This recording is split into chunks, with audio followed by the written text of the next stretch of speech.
ओम शांति।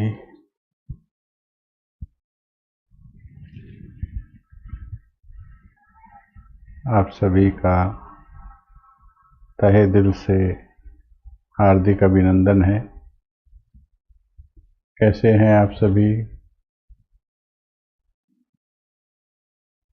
आप सभी कैसे हैं?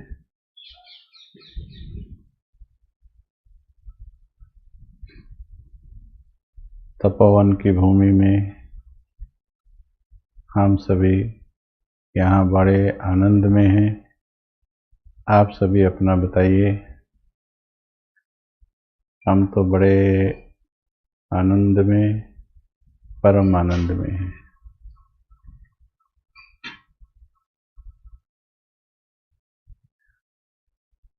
सभी एक बार बोलेंगे, बड़े आनंद में हैं। चाहे जीवन में बातें हैं, फिर भी हम बड़े आनंद में हैं। इतना खुश रहना सीख लो, जो गम तुम्हारे पास आने से डरे, गम को ये लगे कि गलत जगह पर आ गया हूं। इतना खुश रहना सीख लो।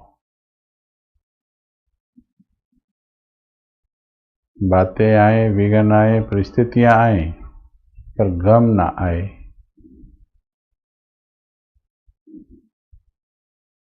मिलती हैं खुशियां भरपूर जिंदगी में, मिलती हैं खुशियां भरपूर जिंदगी में। चाहत होनी चाहिए, बस बिना शर्तों के मुस्कुराने की आदत होनी चाहिए। बिना शर्तों के खुश रहने की आदत होनी चाहिए। ओके, चलिए। बहुत से भाई बहनों की ये डिमांड रहती है, किसी किसी की ये शिकायत रहती है, सभी की नहीं, किसी किसी की, कि आप गीत नहीं चलाते हैं। तो आज आपके लिए हम बहुत सुंदर गीत लेकर आए हैं, और भी बिल्कुल चैतन्य गीत लेकर आए हैं। इस गीत को सुनेंगे, और ये एक हमारे भाई ने रिकॉर्ड करके भेजा है, विजय कुमार जी उनका नाम है। ड्रामानुसार उनके नेत्रों की रोशनी चली गई, लेकिन उनके गले में माँ सरस्वती का वास है। बहुत सुंदर गला है। अब उनकी आवाज में हम एक गीत सुनेंगे।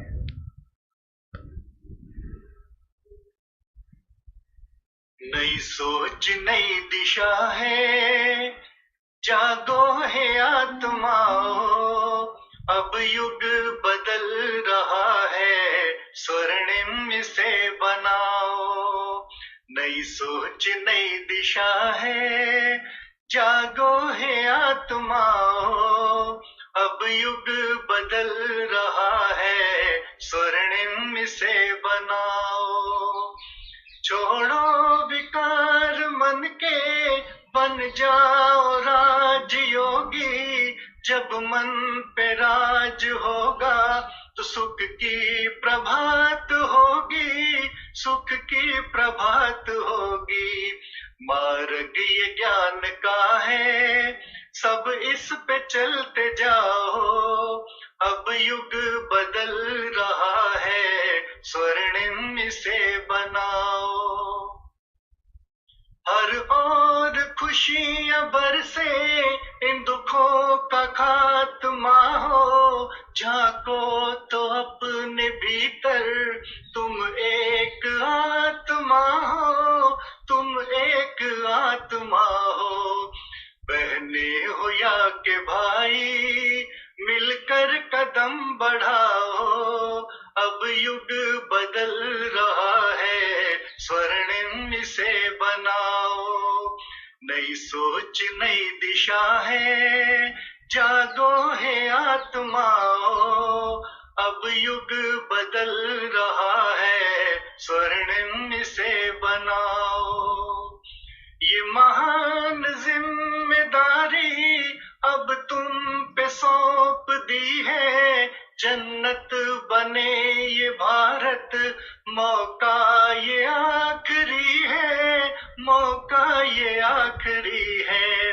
शिव का ये ज्ञान पाकर फिर विश्व को सुझाओ, अब युग बदल रहा है, स्वर्णिम इसे बनाओ। नई सोच नई दिशा है, जागो है आत्माओं, अब युग बदल रहा है, स्वर्णिम इसे बनाओ।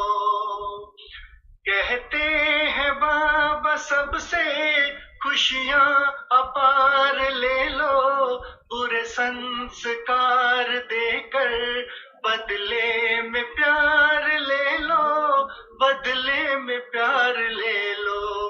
टूटा हुआ जो नाता फिर से इसे बनाओ, अब युग बदल रहा है, स्वर्णिम इसे बनाओ।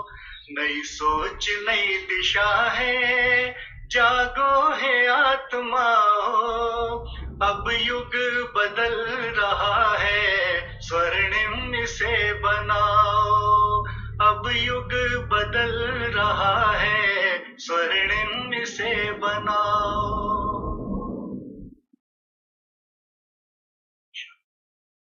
बहुत बहुत धन्यवाद करेंगे हम सभी विजय भाई जी का। शायद ऑनलाइन सुन भी रहे हों, तो बहुत सुंदर आवाज़ है। और जब ये लाइव इनको सुनते हैं तो मोहम्मद रफ़ी जी से इनकी आवाज़ मिलती जुलती है, कई बार पहचान नहीं पाएंगे आप। तो बहुत बाबा के लाडले बच्चे हैं। तो विजय भाई जी अगर सुन रहे हैं तो आपको सभी बहुत बधाई दे रहे हैं, और सबकी दुआएं भी आपके साथ हैं। चलिए, तो गीत वाले भाई बहनों की थोड़ी सी शिकायत इस विधि से दूर करेंगे अभी हम। विजय भाई के कंठ से, ये खुद बनाया है गीत, उन्होंने खुद ही बनाते हैं। बहुत शब्द अच्छे, कितने अच्छे बोल।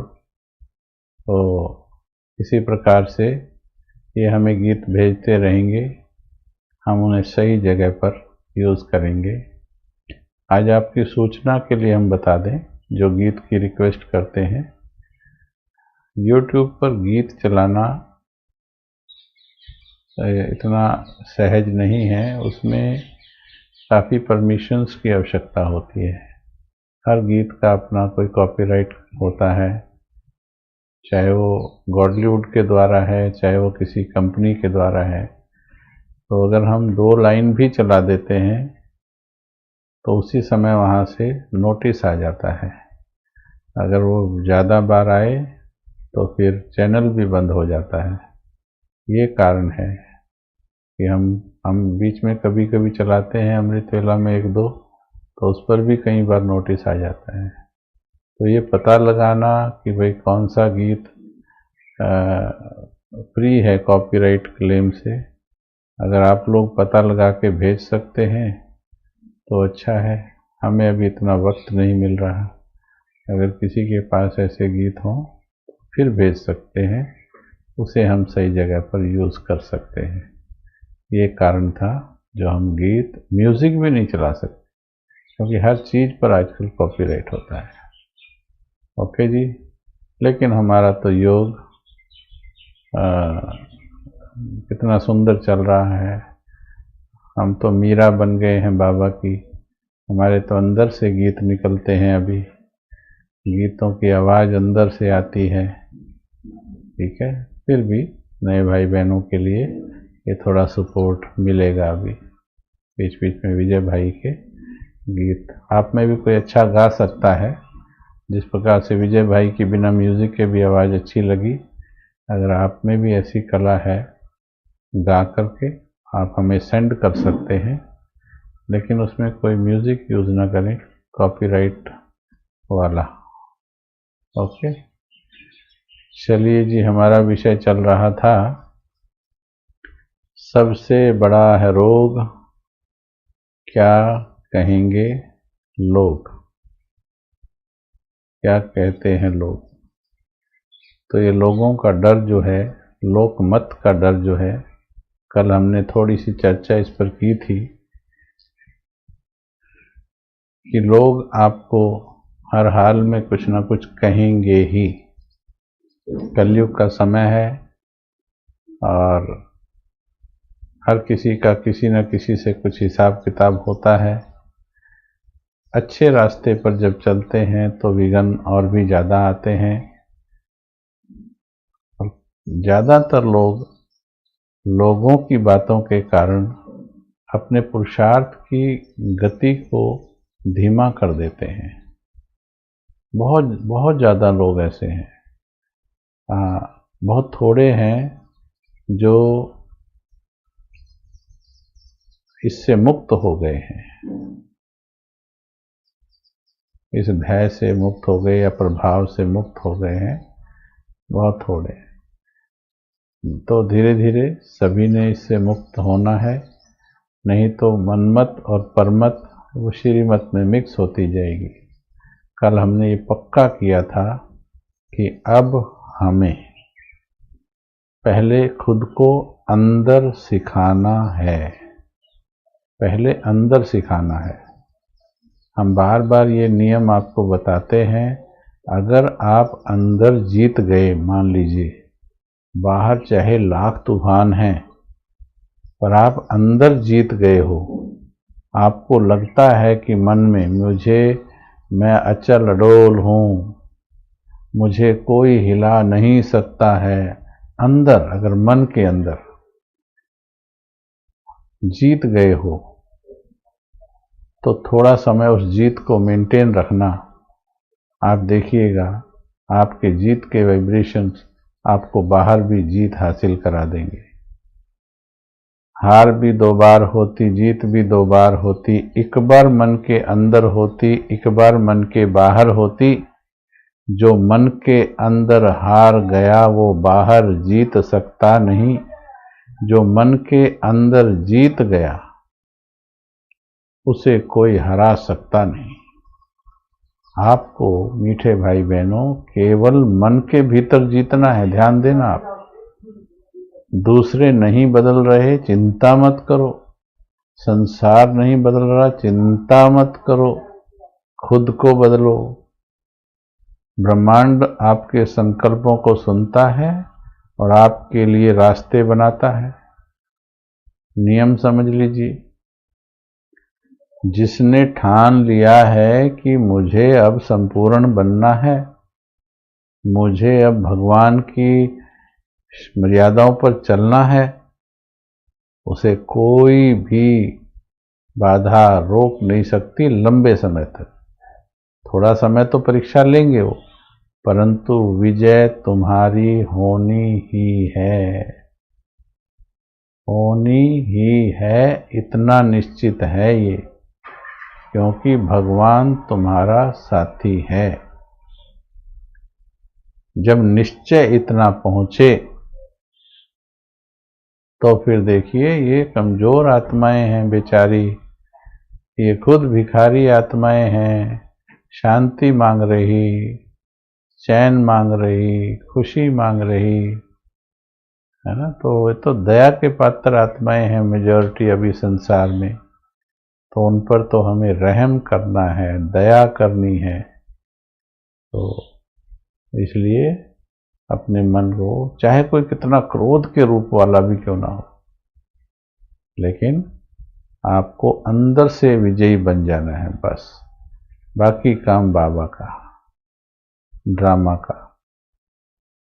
ठीक है, तो हमने ये बताया था कि जो बाहर के कारण दिखाई देते हैं वो कारण को हम दोषी ठहरा करके अपनी गति को धीमा कर लेते हैं। परंतु एक्चुअल में वो कारण नहीं होते हैं। एक्चुअल कारण हमारे भीतर होता है, जिसे हम हिडन इंटरनल बैरियर कहते हैं। जो इनविजिबल रीजन्स हैं, हमारे हिडन रीजन्स हैं, मन के अंदर के जो कारण हैं, मूल कारण, उसको आपको देखना है। ठीक है। एक देखा था सत्यता की, स्पष्टता की कमी, कि सच क्या है, झूठ क्या है, क्या करना है, क्या नहीं करना है। ठीक है। तो क्या ठीक है, क्या गलत है, क्या ऊंच है, क्या नीच है, ये जो स्पष्टता है, ये मुरलियों के अध्ययन से और बाबा के पास बैठने से आती है। इसलिए मुरलियों का अध्ययन बहुत जरूरी है, नहीं तो प्रश्नों में जिंदगी चली जाएगी। ठीक है। तो दूसरा कारण इस बात का डर कि संबंध ना टूट जाए। वैसे देख लो संसार में जिनको भगवान नहीं मिला है, उनके संबंधों का क्या हो रहा है। उनके संबंधों में तो टूट ही रहे हैं बिना ज्ञान के। हम तो फिर भी ज्ञान को इस्तेमाल करके उन पुराने टूटे फूटे संबंधों के साथ चलने का काफ़ी हद तक प्रयास करते हैं, जब तक कि वो मेरे आध्यात्मिक मार्ग में रुकावट न बन जाए, रोक ना सके। अगर कोई मुझे आध्यात्मिक मार्ग में रोकता है, फिर मुझे कोई भी निर्णय लेने का हक है, क्योंकि किसी को भी मेरे आध्यात्मिक उन्नति, मेरी आध्यात्मिक उन्नति को रोकने का किसी को अधिकार नहीं है। ये मुझ आत्मा का व्यक्तिगत अधिकार है, परमात्मा के द्वारा दिया गया, और इसको कोई छीन नहीं सकता और ना मैं छीनने दूंगी। पर ये दृढ़ता है, ये लड़ाई नहीं है, ये दृढ़ता है। और आपके दृढ़ संकल्पों के आगे झुकेगा संसार। तो इतिहास गवाह है कि जो दृढ़ हो जाते हैं, पर्वत, आसमान, समंदर, सबको लांग लेते हैं, वो सबको झुका लेते हैं अपने सामने। तो इसलिए संबंध हमें तो जोड़ने हैं, परंतु भगवान का संबंध कोई संबंध तोड़े तो वहाँ फिर युक्ति और शक्ति का इस्तेमाल करना होता है। पहले युक्ति, फिर शक्ति। युक्ति माना कोई न कोई सहज कारण देकर अपने आप को सुरक्षित कर लेना होता है। ये अलग अलग परिस्थितियों में अलग अलग होता है। ठीक है। अगर आप किसी के घर गए हैं, वो बहुत पीछे पड़ गए हैं क्योंकि प्यार बहुत ज़्यादा था उनसे, अब प्यार आप एकदम तोड़ नहीं पा रहे हैं, पर बाबा का प्यार तो टूटता है अगर उनके हाथ का खाते हैं। तो भगवान के साथ धोखा कर देते हैं कई बार। इंसान के साथ निभाने के लिए भगवान के साथ धोखा कर देते हैं, क्योंकि डर है कि ये क्या कहेंगे, रिश्तेदार नाराज ना हो जाएं। लेकिन ऐसे में जहां आपके पास शक्ति नहीं है, धारणाओं की, प्रेम की शक्ति नहीं है, वहां युक्ति लगा लेनी चाहिए, और युक्ति में भी सच्चाई ले आनी चाहिए। जैसे चाय पीनी पड़ती है, अब चाय ही छोड़ दीजिए, चाय छोड़ दो, किसी के घर चाय पीने की झूठ बोलना ही नहीं पड़ेगा, आपको युक्ति भी नहीं लगानी पड़ेगी। ठीक है। अभी जैसे मैंने समाधान उस दिन दिया था कि जो नेचुरोपैथी पर आ जाते हैं उनको दिन में केवल एक बार अगर उबला हुआ भी मिल जाए, एक बार 20% उसमें उबला हुआ होता है, 80% कच्चा और फ्रूट होता है उस डाइट में, तो उनको बना हुआ खाने की आवश्यकता ही नहीं। ये तो हमारे ऊपर है कि हमने डाइट सिस्टम कौन सा फॉलो करना है। तो आप स्ट्रांगली बोल पाओगे फिर कि भाई मेरा तो नेचुरोपैथी फॉलो करती हूँ मैं तो। लेकिन जब तक ये पूरा सिस्टम नहीं है तो युक्ति लगा सकते हैं, क्योंकि भगवान की मर्यादा तोड़ने से अच्छा है युक्ति है। युक्ति लगती झूठ है पर होती सच है। उनका प्यार भी थोड़ी देर के लिए बचा रह जाता है, बाद में फिर वो समझ जाते हैं। युक्ति का अर्थात भाई आज मेरा व्रत है, और सही में व्रत रख लो तो उसमें सच्चाई आ जाएगी। मानो किसी के घर जाना है, मैं ऐसा बहुत बार करता हूँ, किसी के घर जाना है, बहुत प्यार है, और वो प्यार में खिलाएंगे भी, ऐसा होता था पहले, अब तो सभी समझ गए हम। तो हम क्या करेंगे, उस दिन व्रत रख लेंगे, सुबह से ही नहीं खाएंगे, खुद ही तपस्या करेंगे। जब उनके घर गए तो मैं बड़े विश्वास के साथ कह सकता हूँ कि आज मेरा व्रत है, मैं आज कुछ नहीं लूँगा, मुझे जल दीजिए, ठीक है, दूध लेना है थोड़ा दूध ले लीजिए, है ना, फ्रूट ले लीजिए, फल चाहे 2 किलो ले लीजिए, चिंता ही नहीं है। तो धारणा आपकी मेंटेन रही और वो भी खुश हो गए। ठीक है, युक्ति लग गई। इसी प्रकार से हमें सेंटर जाना होता था। हाँ, नींबू पानी देते हैं, ले लीजिए, कोई बात नहीं, पानी तो पीते ही है ना। बस योग का भी यूज़ करें थोड़ा।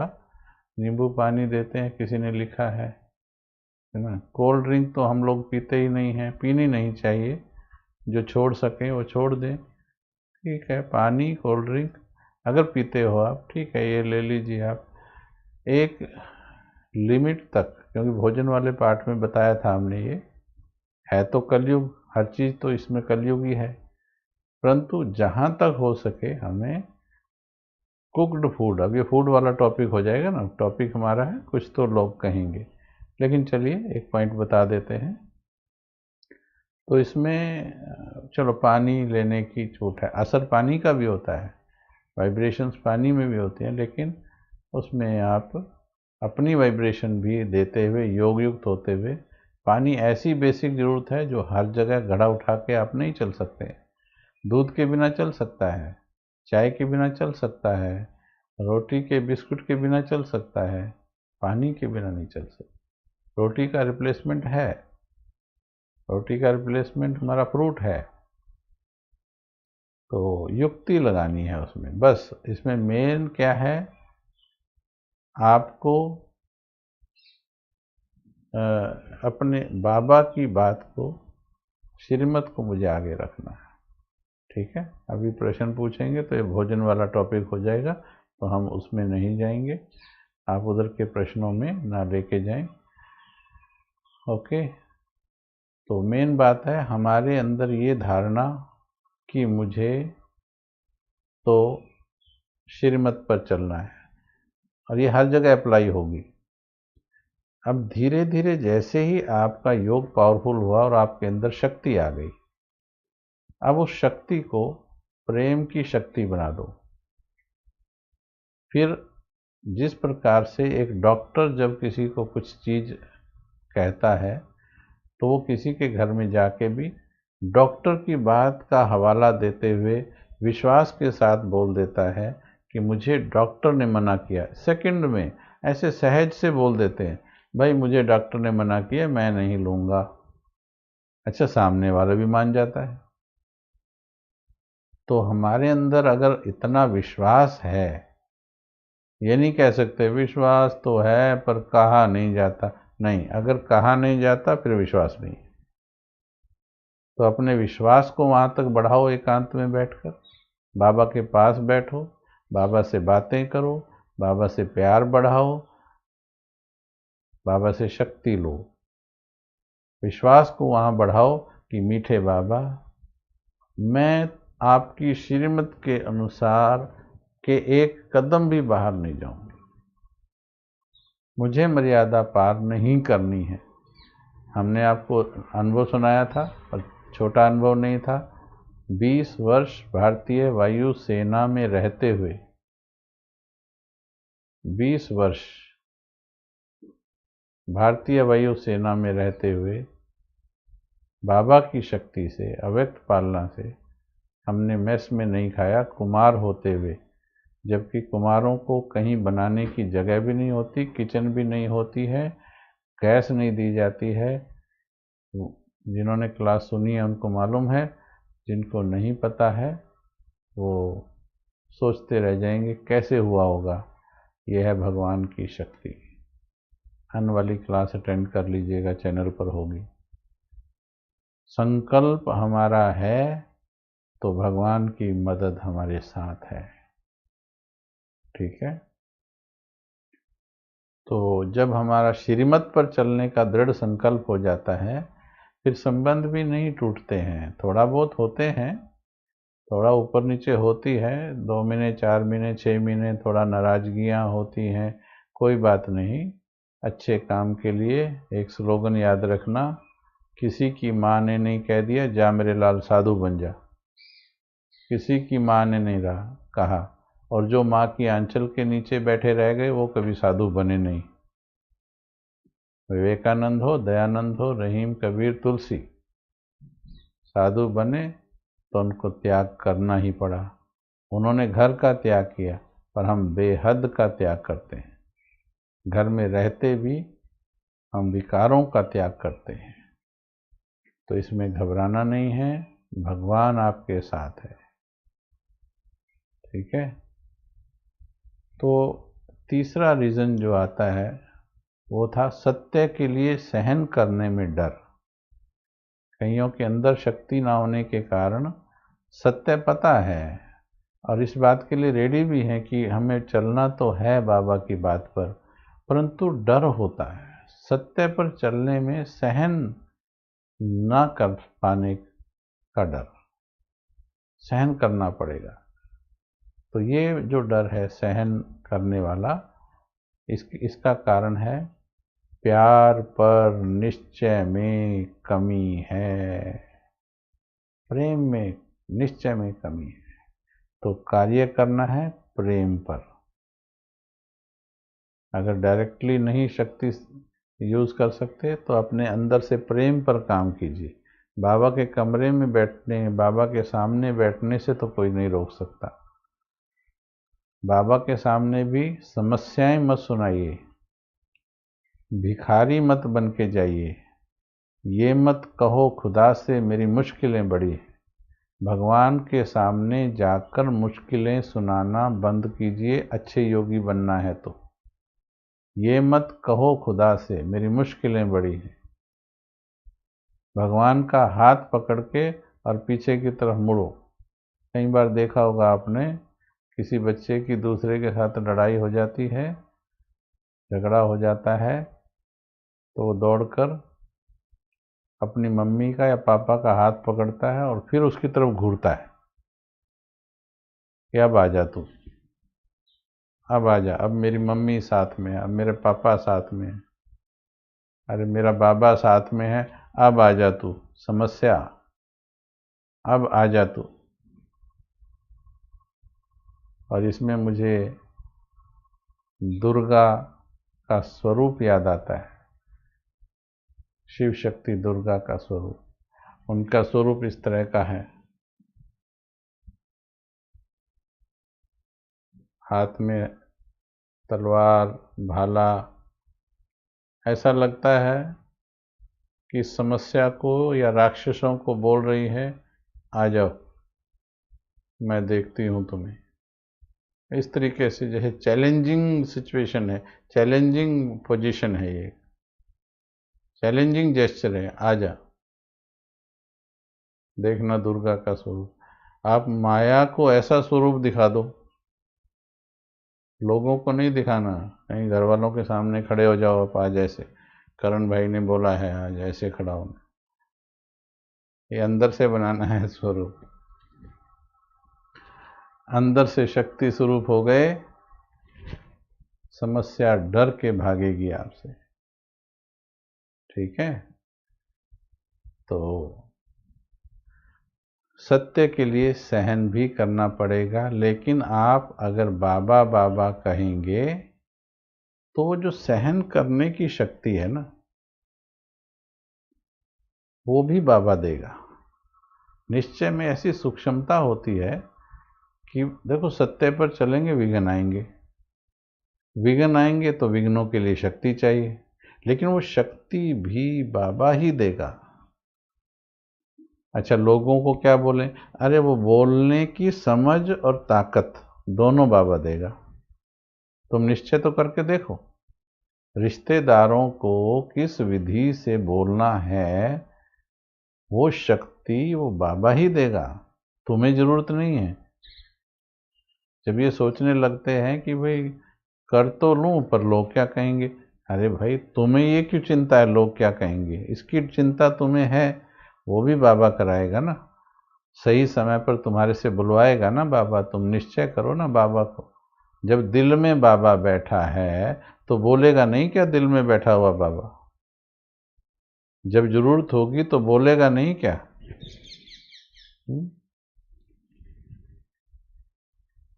बिल्कुल साथ खड़ा हो जाएगा, आपके ढाल बन के खड़ा हो जाएगा। लिख रहे हैं कोई, बहुत अच्छा है। बाबा देता है, इसलिए कमजोर नहीं बनना है, अंदर से बाबा पर फेथ रखना है, फिर किसी का भय नहीं लगेगा आपको, और कार्य भी सब ठीक होंगे, सही निर्णय होंगे लाइफ में आपके। अगला है परमात्मा की कार्य विधि में निश्चय या समझ की कमी।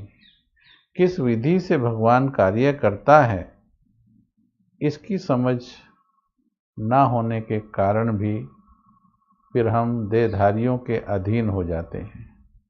लेकिन आपने कहावत सुनी होगी, पराधीन सपनेहु सुख नाही। पराधीन आत्मा को सपने में भी सुख नहीं मिल सकता। अगर आप इच्छाओं के अधीन हैं, देहधारियों के अधीन हैं, अपने संस्कारों के अधीन हैं, तो सपने में भी संपूर्ण सुख नहीं हो सकता। तो पराधीनता का संस्कार खत्म करना है, अपने अंदर आत्मविश्वास और सत्यता की शक्ति पैदा करनी है। सत्यता की शक्ति से फिर आपके अंदर सहन करने की शक्ति और परिस्थिति को हैंडल करने की शक्ति आपके पास आ जाएगी। तो बाबा की कार्य विधि कैसी है, इसको समझने के लिए बाबा के महावाक्यों को बहुत अच्छी तरह से सूक्ष्मता से समझना है। एक महावाक्य बहुत बार सुनाया है, मैं अभी आपको वो महावाक्य फिर से सुनाना चाहूँगा और फिर उसका मैं आपको अध्ययन करके बताता हूँ। वास्तव में पिछले कई साल में मैंने 2 या 3 महावाक्य ही गहरे रिसर्च किए हैं, 2-3 महावाक्य ही, और केवल 2-3 महावाक्यों में, मुरलियाँ नहीं कह रहा हूँ मैं, 2-3 मुरलियाँ नहीं कह रहा हूँ, 2-3 महावाक्य, मात्र महावाक्य, केवल 2-3 महावाक्यों में ही पूरी जिंदगी की समस्याओं का समाधान मुझे प्राप्त हो गया। ठीक है, 2-3 महावाक्यों में। देखिए, अभी एक महावाक्य सुनाते हैं, कईयों ने सुना होगा, उनको भी ताकत मिलेगी। मैं हजारों बार सुना चुका हूँ, अब भी सुनाने पर शक्ति और बढ़ जाती है और निश्चय गहरा हो जाता है।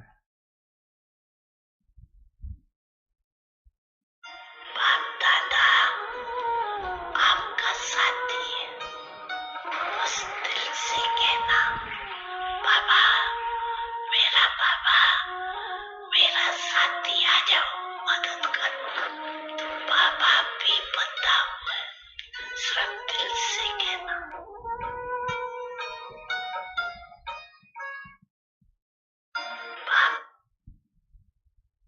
सुना? फिर सुनिए।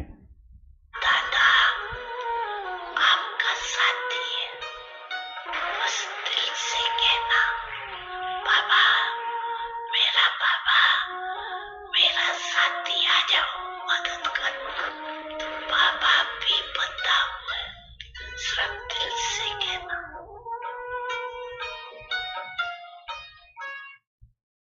अब देखिए, भगवान, मोटा मोटी इसको समझें तो भगवान ने वायदा कर दिया, मुझे दिल से बुला लेना, मैं आ जाऊंगा क्योंकि मैं तुम्हारा साथी हूँ। ओके, ये शॉर्ट में कवर हो गया। ये अगर इतना भी मान लें कि भगवान ने मुझे हर जगह आने की गारंटी दी है, वायदा किया है, अगर इसको भगवान के महावाक्य मानते हो तो, अगर ये समझें किसी ने रिकॉर्डिंग करके भेजा हुआ है वो बात अलग है, परंतु मुझे मालूम है आप सभी को निश्चय है, परंतु निश्चय की गहराई में उतरना है। भगवान ने वायदा किया है कि मैं तुम्हारा साथी हूँ, जहाँ भी ज़रूरत पड़े, जब भी कोई मुश्किल आवे, बस दिल से कह देना, बाबा, मेरे साथी आओ, मदद करो। बाबा भी बंधा हुआ है, बस दिल से कहना। अब हम इसको थोड़ा चिंतन करके बताते हैं। बहुत बहुत गहरा चिंतन इसके अंदर है और सारे जीवन की समस्याओं का हल है इसमें, और उसमें भी भगवान से मदद लेने की विधि है इसमें, परंतु चिंतन करना आना चाहिए। सुनेंगे। बाप दादा आपका साथी है। ओके, अभी पहले सेंटेंस पूरा महावाक्य सुनाया, अभी महावाक्य का भी एक अंश सुनाया। बाप दादा आपका साथी है। अब आप मेरी बात का जवाब देंगे कि अगर एक सच्चे भगत के सामने परम धाम से डायरेक्ट भगवान धरती पर आ जाए, उसके सामने आकर खुद अपने मुख से कह दे कि मैं तुम्हारा साथी हूँ, तुम चिंता मत करना, मैं तुम्हारा साथी हूँ। परम धाम से आया भगवान, उसके सामने आकर के ये बोला और चला गया। किसी भगत की, सच्चे भगत की जिंदगी में केवल इतना हुआ, वैसे तो इससे भी कम हुआ, केवल 1 सेकंड का साक्षात्कार हुआ उनको और उनकी जिंदगी आनंदमयी हो गई। परंतु आप बताइए, अगर एक बार किसी भगत को कहा हो कि मैं तुम्हारा साथी हूँ, आकर कहा और कहकर उड़ गया, उस भगत की मन की स्थिति बताइए मुझे क्या होगी। एक बार की बात कर रहा हूँ मैं, सिर्फ ध्यान से सुनिएगा बात को। सिर्फ एक बार कहा और भगवान वापस चला गया।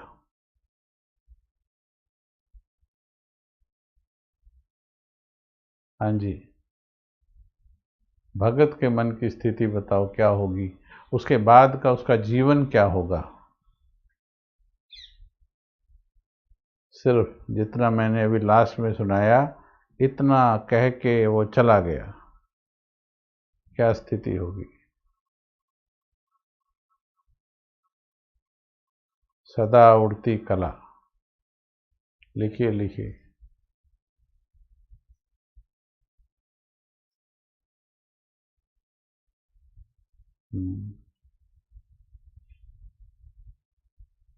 पूरा विश्वास होगा भगवान पर। जीवन कैसा बन जाएगा? Very powerful. नशे में रहेगा, बहुत खुशी और नशा हो जाएगा, उड़ने लगेगा, आनंदमय हो जाएगा, आनंद से भरपूर हो जाएगा। देखा, सही बोला आपने, बधाई हो। फिर ऐसा नशा हमें क्यों नहीं? 84 वर्ष हो गए हैं भगवान को, 84 वर्ष हो गए, या फिर आपको चलो ज्ञान में 2 वर्ष हुए या 6 हुए या 20 हुए, उस भगत जितना नशा क्यों नहीं चढ़ा? किसी किसी को चढ़ा, सभी को नहीं चढ़ा। जिनको चढ़ा उनके ऊपर माया कभी चढ़ाई नहीं कर सकती। नशा चढ़ जाएगा। अभी लिख रहे हैं, भगत के बारे में लिख रहे हैं, गदगद हो जाएगा। आपको भगवान रोज अमृत वेला उठा के पालना करता है, रोज मुरली से आपको सजाता है। उसने तो एक बार कहा मैं तुम्हारा साथी हूँ, और वो तो रोज आकर तुम्हें अलग अलग वरदानों से पालना करता है। हमारी स्थिति कैसी हो जानी चाहिए? आज समझ लीजिए इस बात को। लोगों की बात क्या है? भगवान के आगे लोगों की बातें क्या हैं? लोगों की बातें असर करती हैं केवल उस दिल में जिसमें भगवान ढंग से बैठा नहीं है। जिनके दिल में भगवान बैठ गया, उनके दिल में शैतान या इंसान की बात कैसे आ सकती है? विचार करो जरा। अभी मैंने महावाक्य पूरा नहीं किया है, सिर्फ महावाक्य के 2 शब्द बोले हैं, 3। बाप दादा आपका साथी है, 3.5 शब्द है। बाप दादा आपका साथी है। अभी 2 नंबर का 2 लिख कर के आंसर देंगे, 2 लिख कर आंसर देंगे। अगर भगवान ने जो कभी झूठ नहीं बोलता, क्या भगवान झूठ बोलता है? कभी झूठ नहीं बोलता है। भगवान अपने कहे हुए वादे से मुकरता नहीं है। उसने कहा मैं तुम्हारा साथी हूँ, मैं तुम्हारा साथी हूँ। 2 लिखकर जवाब क्या देंगे? क्या इतना सुनना ही, क्या इतना सुनने से ही कि भगवान ने मुझे कहा मैं तुम्हारा साथी हूँ, क्या मेरे जीवन की सारी समस्याएं हल नहीं हो जाएंगी अगर मैं इस नशे को घोट कर पी जाऊं तो? अगर मैं इस नशे को घोट कर पी जाऊं कि भगवान ने मुझे कहा मैं तुम्हारा साथी हूँ, भगवान ने मुझे कहा मैं तुम्हारा साथी हूँ, भगवान ने मुझे कहा मैं तुम्हारा साथी हूँ, भगवान ने मुझे कहा मैं तुम्हारा साथी हूँ। इसको इतना घोटो भांग की तरह कि ये नशा बन जाए, तो क्या जीवन की सारी समस्याएं खत्म नहीं हो जाएंगी? जी, विचार कीजिए और उत्तर दीजिए। और कोई 9 लिख के बताइए। कोई हिम्मत है किसी में तो 9 लिख कर बताइए।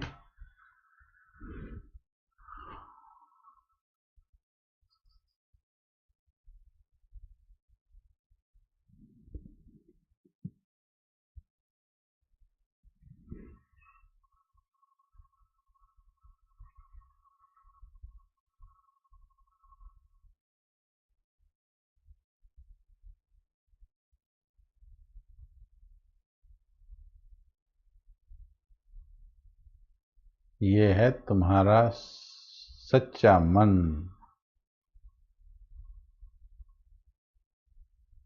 ये है तुम्हारा सच्चा आत्मज्ञान।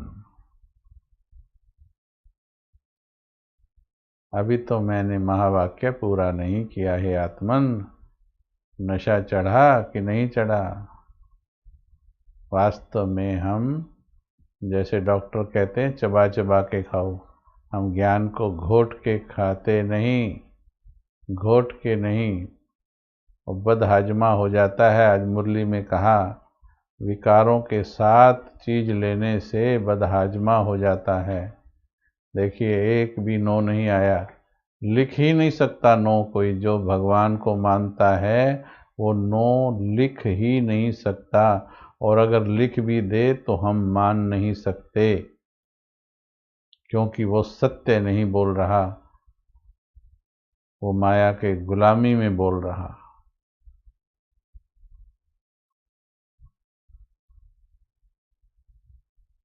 फिर अभी महावाक्य बाकी है। अभी तो सिर्फ यही बताया कि उसने मुझे आके कहा, मैं तुम्हारा साथी हूं। बस नशा चढ़ गया।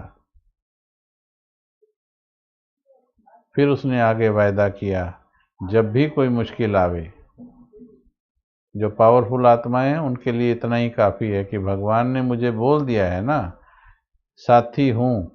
साथी हूँ बोलने का मतलब आप सोच सकते हो, भगवान अगर किसी को साथी बोल दे तो नेचुरल है वो साथ निभाएगा, वो साथ निभाएगा। अगर हमें उसका साथ लेना आता है तो, पर उसे साथी बनाना पड़ेगा। अब आगे कहा, सुनिए ध्यान से। बस दिल से कहना, बाबा, मेरा साथी आ जाओ। बस एक ही चीज मांगता है सारा संगम युग, हमारे कल्याण के लिए एक ही चीज मांगता है, एक ही चीज मांगता है। तेरे द्वार खड़ा भगवान, भगत भर दे रे झोली।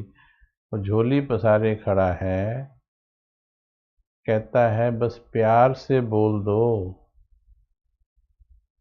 मुझे प्यार से बोल दो, मैं तुम्हारा सारा काम करने के लिए तैयार हूँ। बस प्यार से बोल दो, क्योंकि मेरे दिल तक प्यार का संदेश जाता है।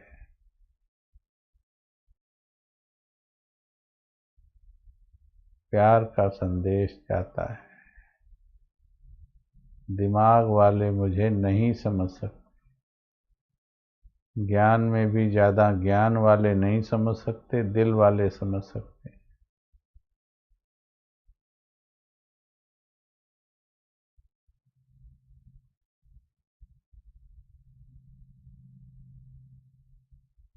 दिल से कह देना, बाबा, मेरे बाबा, मीठे बाबा, मेरे साथी, आ जाओ, मदद करो।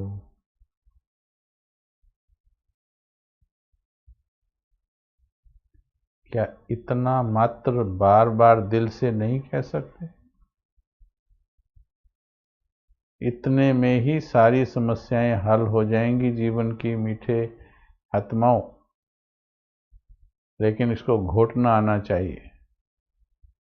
किसी किसी को साग बनाना नहीं आता, उनके हाथ का साग अच्छा नहीं लगता, क्योंकि उनको घमना नहीं आता, साग को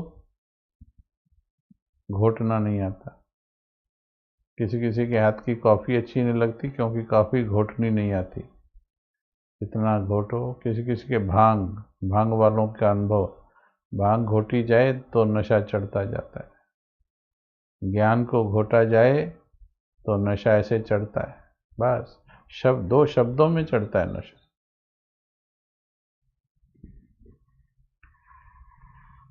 आगे क्या कहता है भगवान? बाबा भी बंधा हुआ है। और क्या चाहते हो? भगवान ने कह दिया, बंधा हुआ हूं। तो क्यों हम भगवान को यूज नहीं कर पा रहे? जब उसने वायदा कर दिया, अपनी सारी शक्तियां ऑफर कर दी, मैं बंधा हुआ हूं, गुलाम बना दिया खुद को हमारा, मैं गुलाम हूँ, बंधा हुआ मतलब गुलाम हूँ। मैं तुम्हारे साथ जो वायदा कर दिया, मैं तुम्हारा साथी हूँ, मुश्किल आवे तो मुझे बुला लेना, मैं बंधा हुआ हूँ। फिर भी हमारी मुश्किलें दूर नहीं होती, फिर भी लोगों के सामने अगर हमारे अंदर बोलने की विधि से ताकत नहीं आ पाती, उसका कारण है कि मैंने समझा ही नहीं कि मेरे साथ कौन है। इसीलिए मेरी समस्याएं हल नहीं हो रही जो जीवन में आ रही, क्योंकि समस्याओं को अपनी बुद्धि से या लोगों की बुद्धि से, अपनी सोच से, लोगों की सोच के द्वारा हल कर रहे हैं। भगवान के अनुसार हल करो, कोई समस्या रहेगी नहीं, वो खुद करेगा। उसने वायदा और भी किया है, जो मेरी याद में मगन रहते हैं, जो मेरी याद में मगन रहते हैं, उनका सोचने का काम भी मैं करता हूँ। हमारा पिछले कुछ महीनों से ये प्रयोग चल रहा है और बहुत अच्छा प्रयोग। सोचने का काम भी, हमें केवल वो सोचना है जो उसने सेवाएं दी हैं, चिंताओं का सोचना नहीं। बाबा बैठा है, बाबा जिम्मेवार है, मैं बाबा की हूँ, बाबा जाने। चाहे वो तन की बीमारी है, चाहे वो मन की है, चाहे वो संबंध की है, बाबा जाने।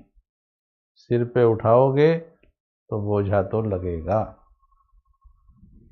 मैं बंधा हुआ हूँ, सिर्फ दिल से कहना। बस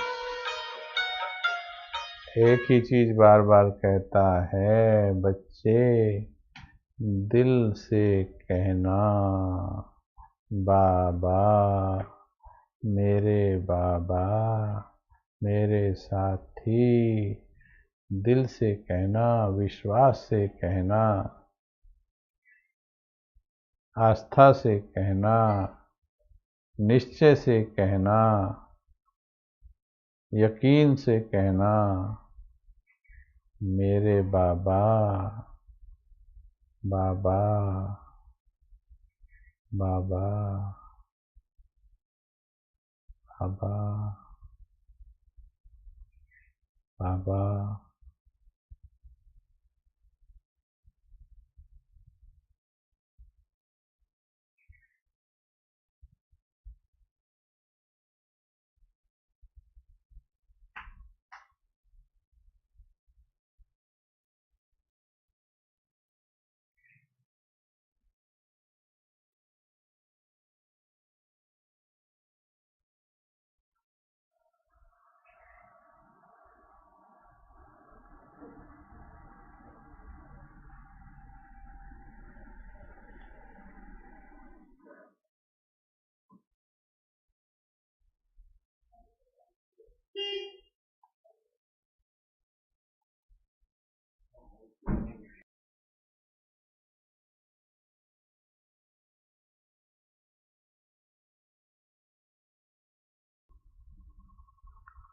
इसलिए हे आत्मन,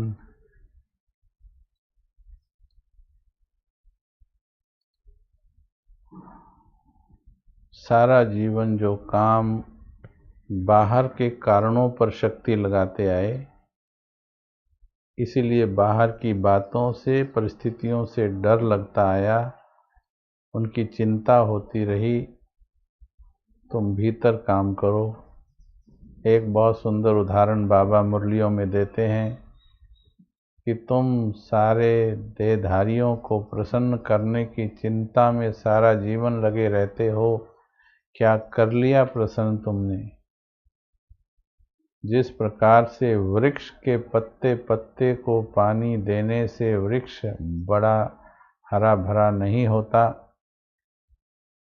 तुम जड़ को पानी दीजिए, बीज को पानी दीजिए, पत्ते पत्ते तक पहुंच जाएगा। हे आत्मन, तुम भगवान बीज रूप, सृष्टि का बीज रूप है। तुम भगवान को पानी दीजिए, प्यार का, सम्मान का, श्रद्धा का, विश्वास का, रिगार्ड का, आस्था का, निश्चय का। पानी दीजिए।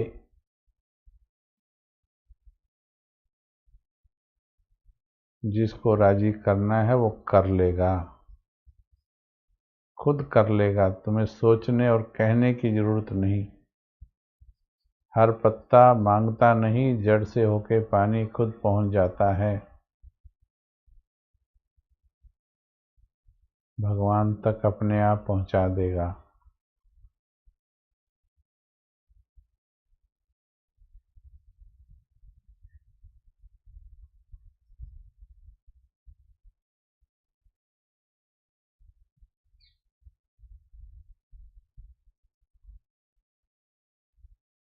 इसलिए अपने जीवन के लक्ष्य निर्धारण करो। 3 पॉइंट ध्यान रखना अंत में। गोल ऑफ योर लाइफ, फिर डर भाग जाएगा। ऊंचे गोल बनाइए। ऊंचे लक्ष्य वालों के लक्षण ऊंचे होते हैं, उन्हें फिर किसी के, लोगों की, बातों की, परिस्थितियों की, घटनाओं के भय खत्म हो जाते हैं, क्योंकि उनको पता होता है मेरी जीत निश्चित है। जिसे पता है मेरी जीत निश्चित है, तो उसे तो कोई डर नहीं रहता, चिंता नहीं रहती। Number 1, goal of your life ऊंचा बनाओ। नंबर 2, अब घर जाना है, इसको पक्का कीजिए, अब घर जाना है। नंबर 3, योग के, ये जो बाबा ने योग सिखाया है, जैसे हमने अभी एक महावाक्य सुनाया है, योग के प्रयोग कीजिए। भगवान ने जो कहा उसे प्रयोग करके देखिए और सफलता पाइए। तो उम्मीद है आज से दृढ़ संकल्प करेंगे कि लोगों की सिखाई हुई बातें, लोगों की, रिश्तेदारों की विचारधाराएं, मान्यताएं, उनसे आपकी बुद्धि हटे। श्रीमत पर चलने में ही कल्याण है। लोग 2 दिन नाराज होंगे, कोई बात नहीं, कल वो फिर पूजा भी करेंगे। जो गालियां देंगे वो गले में हार डालेंगे। इसलिए गालियों से डरना नहीं, सहन करने से डरना नहीं, परिस्थितियों से घबराना नहीं। भगवान तुम्हें भूखा रखेगा नहीं। नहीं सहयोगी साथी देते, अगर अति होती है तो केवल भगवान के निश्चय पर जी सकते हो। और अगर 10 दिन जीवन के भूखे जिए, और भूखे, पेट में रोटी नहीं दिल में बाबा है अगर, और वो 10 दिन, सिर्फ 10 दिन ऐसे अगर जीवन में बिताने पड़ जाएं, पेट में रोटी नहीं पर दिल में भगवान है, वो 10 दिन 10, 20, 30 साल की उस तपस्या से ज़्यादा अच्छे हैं जो ऐसे डोलते हुए निश्चय वाली तपस्या है, जो महलों में बैठकर की हुई तपस्या है, जिसमें निश्चय नहीं है। इसलिए गीत भी गाया किसी ने, 100 बरस की जिंदगी से अच्छे हैं प्यार के 2-4 दिन, प्यार के 2-4 दिन। ठीक है, जितना हो हंस के गुजार लो प्यार के 2-4 दिन। खुश रहना है, आनंदित रहना है, घबराना नहीं है। बाबा साथी है, याद रखना है। जितना निश्चय बढ़ता जाएगा, विघ्न दूर होते चले जाएंगे। हाँ, उस निश्चय की प्रकाष्ठा तक पहुंचाने के लिए हम सारा परिवार और फिर हम भी आप सभी के साथ हैं, साथ खड़े हैं। जब तक ड्रामा चांस दे रहा है, इन साधनों के जरिए हम कृत संकल्प हैं कि अपने इस परिवार की आत्माओं के साथ खड़े रहेंगे, चाहे कुछ भी हो जाए। ओके जी। अच्छा, आज रात को भट्ठी है, रात को, दिन में आप हल्का कर लीजिए, भोजन वगैरह हल्का लीजिए। कईयों ने व्रत रखा होगा, अभी रेस्ट कर लीजिएगा थोड़ी देर। और ताकि रात को फिर अच्छा योग हो। फिर रात्रि में 10 से लेकर 4:30 बजे तक सवेरे तक अच्छा योग करेंगे। फिर अलग अलग वैरायटी के अनुभव करेंगे, भगवान के साथ पिकनिक करेंगे। ओके।